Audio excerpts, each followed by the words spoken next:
hasta 5 o 10 generaciones de aquí para adelante, pues no van a tener problema, siempre y cuando esas generaciones sepan cuidar esa riqueza que les crearon sus familiares, sus abuelos, sus papás.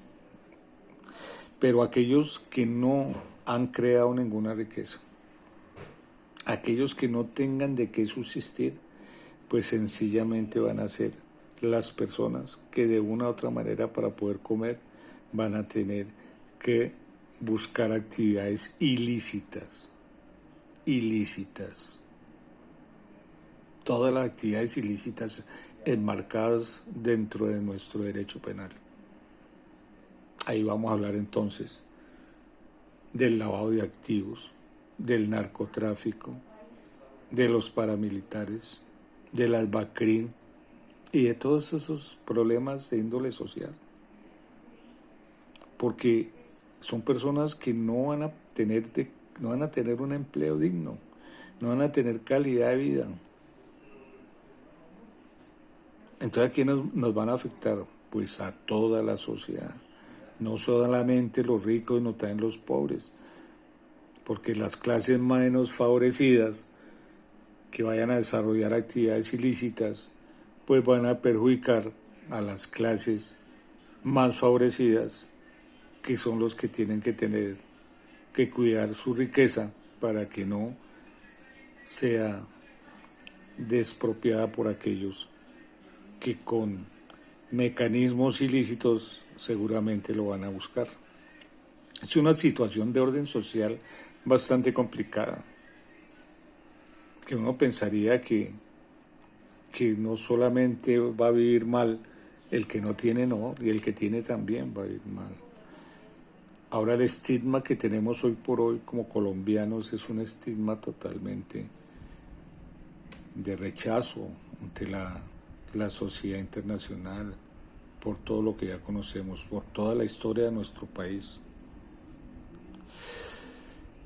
Bueno, no solamente hay que mirar los problemas existentes, hay soluciones, y son soluciones donde la ciudadanía, de manera pacífica y de manera inteligente, tiene que empezar, la juventud tiene que empezar a participar en foros, en conferencias, en los diferentes escenarios, para que dé a conocer sus ideas de renovación de este país.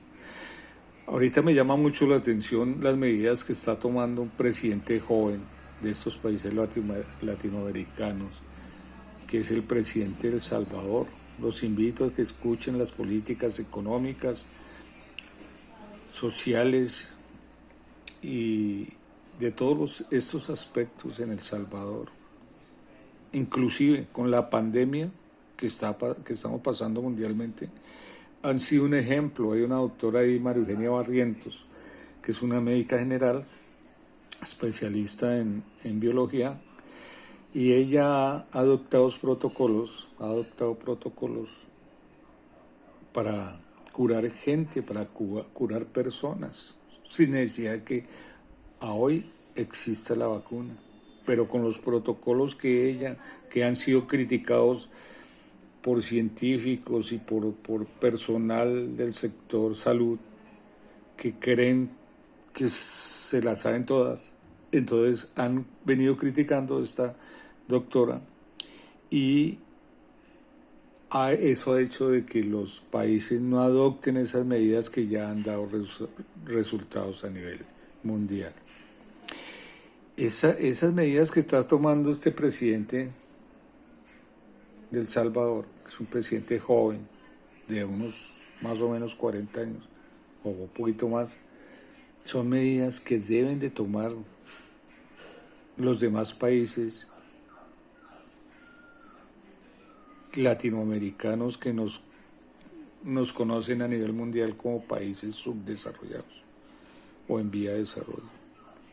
Porque si continuamos con esta política de pensar solamente que debemos endeudarnos para poder desarrollar todos los proyectos de política social, de salud, económicos y de bienestar de la ciudadanía, pues sencillamente esas ideas pobres son las que hacen de que nuestro país sea un país pobre. Con la vinculación de Colombia a la OCDE, que es un organismo de cooperación internacional, pero para los países que tienen economías fuertes, como Canadá, como Inglaterra, como Brasil, como el mismo México, como Estados Unidos, como Inglaterra. Pues es una organización que los objetivos y las políticas que persiguen son muy buenas. Como su nombre lo dice, son políticas de cooperación, pero desafortunadamente son políticas de cooperación para países ricos. Entonces nosotros estamos de pobres entre los ricos, al habernos vinculado en la OCDE. Y las políticas de la OCDE, las exigencias de esta organización internacional, pues hacen de que estos países se conviertan no en pobres, sino en miserables, porque ellos le exigen tener una calidad de vida a estos países, una calidad de vida como la de un ciudadano canadiense, como la de un ciudadano estadounidense, de un inglés, de un sueco, y así sucesivamente de todos estos países ricos. Y aquí, en la situación en que nos encontramos, es supremamente difícil que nosotros logremos compararnos o logremos obtener una calidad de vida como la que ellos tienen, como la que tiene un ciudadano de Dubái, donde un salario mínimo hoy por hoy está por el orden en pesos colombianos de unos 5 a 10 millones de pesos. El mínimo, salario mínimo. Entonces, ¿qué es lo que pasó con la vinculación? Pues sencillamente que nosotros no vamos a lograr cumplir con las expectativas de ellos como organización de cooperación internacional, ni las expectativas de nosotros como país de llegar a obtener esa calidad de vida que ellos exigen para los ciudadanos de los países miembros. Y por andar buscando esa calidad de vida, pues es que estos países tienden a endeudarse por espacio de 15, 20, 25 años, como lo está haciendo el ministro Alberto Carrasquilla con Colombia, como lo está haciendo Iván Duque con sus políticas de gobierno, donde ese endeudamiento, que ya lo expliqué, va a traer consigo más pobreza, miseria a este país. Aquí no se necesita más endeudamiento, se necesita es que se administre correctamente y debidamente los recursos que obtiene el Estado. Pero de un peso que adquiere el Estado a través de la corriente tributaria, es decir, a través del pago de los impuestos de sus administrados, por la corrupción, se está perdiendo aproximadamente el 80%. Queda un 20% para desarrollar proyectos económicos y sociales. Y si la corrupción no pasa del 80 al 90, ¿qué queda? Queda un 10%. Entonces con un 10% es imposible gobernar una nación. ¿Qué debe de aparecer en este país de manera urgente, de manera prioritaria? Unas medidas donde se respete la justicia, unas medidas como las que tomó hace unos 40 años o 30 años un país que siempre me ha llamado la atención su desarrollo, que es un país que le decían la cloaca del mundo. Permítame a ver si lo logro ubicar aquí. Sí. Es un país que hoy por hoy es un país de ejemplo. Vamos a ver si me lo encuentro. Se llama, a ver, aquí hay un artículo que dice, la cloaca del mundo, descubre en el Atlántico una superficie para...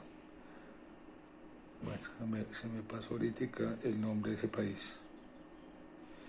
que es bueno conocer la historia,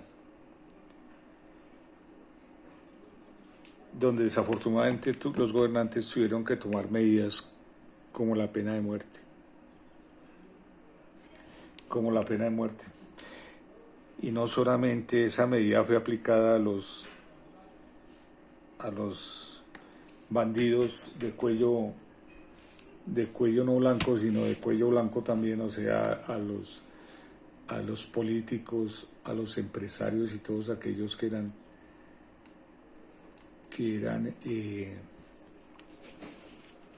los que desangraban el Estado, los que robaban el dinero del Estado.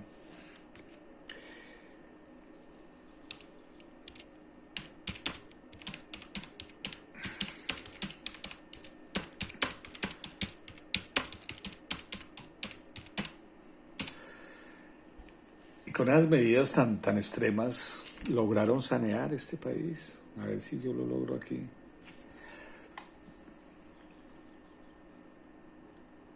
Que son supremamente medidas extremas. Entonces, ¿qué tienen que hacer en Colombia? Tomar medidas donde extremas, pues no diría yo tanto como la pena de muerte, que nos viene encima a todos los organismos internacionales, pero sí tomar medidas donde no se juegue con la justicia, donde las cortes que administran justicia sean respetadas, porque aquí las cortes que administran justicia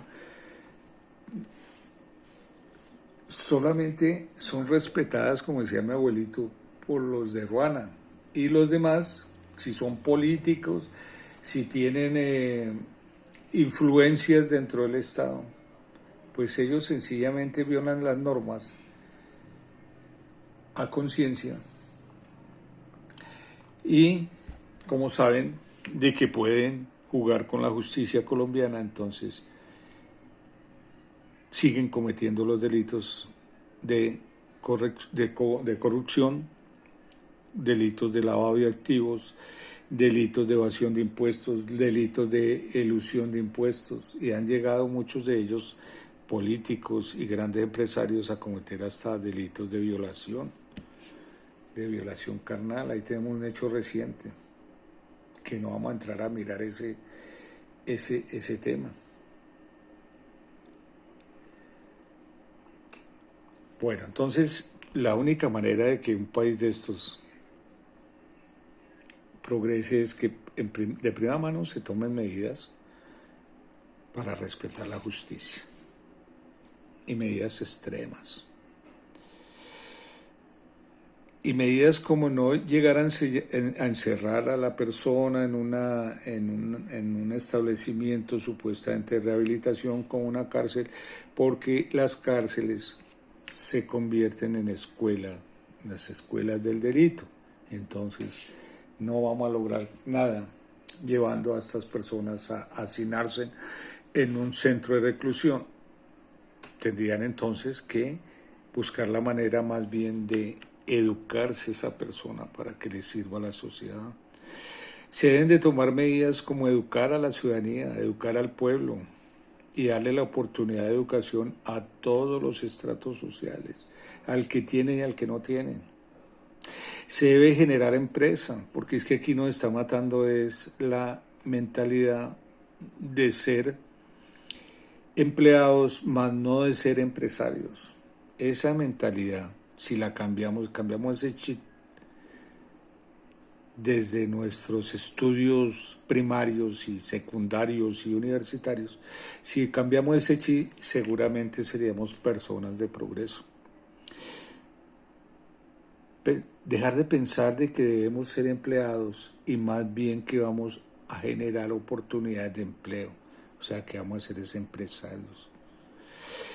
Y no esperar que todo nos lo dé el gobierno, porque estos países donde alguna de sus necesidades primarias, como son los servicios públicos, alimentación, educación, queremos que todo nos lo dé el gobierno, que todo nos lo dé el gobierno. Y nosotros no hacemos los mayores esfuerzos. Por un lado, de lo que nos brinda el gobierno, utilizarlo debidamente y utilizarlo bien y a conciencia y al 100% de lo que nos están brindando. Si vemos ejemplos, por ejemplo, valga la redundancia, de las escuelas públicas, los pelados no tienen conciencia de que el Estado tiene que invertir en un dinero para las instalaciones de esa escuela, para los alimentos que les brindan, para los uniformes, para los útiles escolares que les brindan. No tienen conciencia de eso, entonces derrochan esos bienes, los malgastan, los malutilizan. Entonces, si cambiamos todo eso desde la familia, formamos seres de bien, volvemos a lo que llamaban en una época a la cartilla donde se enseñen valores morales, donde se mantengan los principios de todo ser, de convivencia de todo ser humano. Si eso se pierde en la familia, entonces seguramente esas personas dentro de la sociedad, pues muchas de ellas no van a tener que contribuir a la sociedad. Y si van a contribuir delitos con delitos, pues entonces va a ser una sociedad destruida. Bien, frente a la segunda pregunta de cómo crees que se deben incentivar los sectores más afectados con la pandemia. Mire, aquí para incentivar esos sectores, básicamente se requiere que el gobierno o los gobiernos establezcan políticas económicas y sociales desde varios puntos de vista. Uno de ellos es darles herramientas para que puedan desarrollar su actividad económica o su objeto social, como por ejemplo, la mayoría de esas empresas de servicios, como fueron las empresas hoteleras o de transporte de pasajeros, obviamente que incurrieron en una serie de pérdidas por la situación en que se encuentra el mundo. Debe entonces el Estado como gobernante suministrar unos préstamos a un corto plazo y a unas tasas de interés bastante blandas, es decir, unas tasas de interés que puedan pagar estos empresarios en la medida que vayan obteniendo utilidades.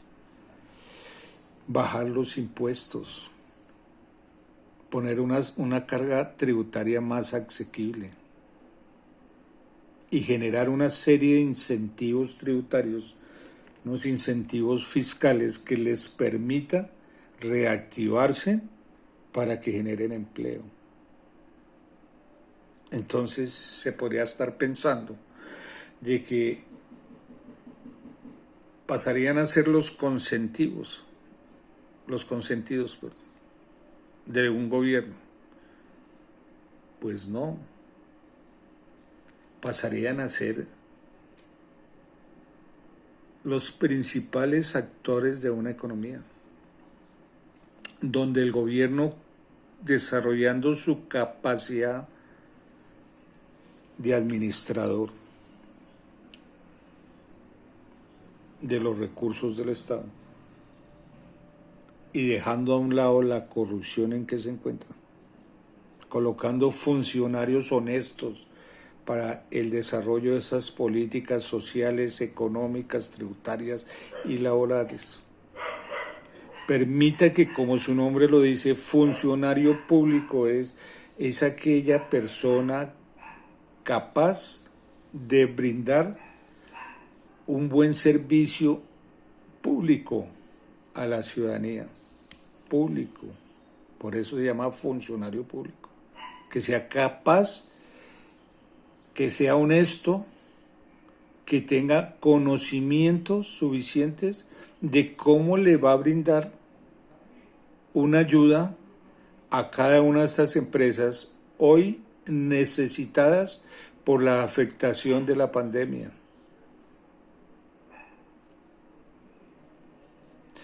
Mire, una economía solidaria, bien administrada y con muy buenas intenciones, con transparencia, con responsabilidad, es una economía que progresa, donde todo mundo está jalando para el mismo lado,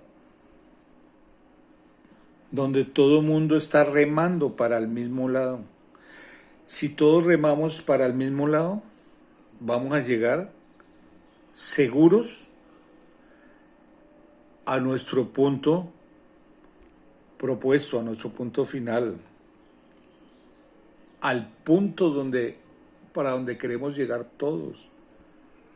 Pero si hay contribución, si hay armonía, si hay apoyo, si es un equipo realmente de trabajo honesto y capaz de desarrollar empresa. Si no existe ningún elemento de esos, porque sus patronos son deshonestos con sus empleados y sus empleados a su vez son deshonestos con sus patronos. Y a su vez esta unidad empresarial es deshonesta con el gobierno porque no va a buscar la forma de no pagar los tributos, sino de eludirlos o de evadirlos, pues no vamos a lograr absolutamente nada. ¿Qué es lo exitoso de una empresa? Es que todos rememos para un mismo lado. El gobierno no puede ser una unidad de empresa independiente a las demás unidades económicas gobernadas por ellos mismos. No pueden ser independientes. Aquí nadie es una isla independiente dentro de un conjunto de cosas. No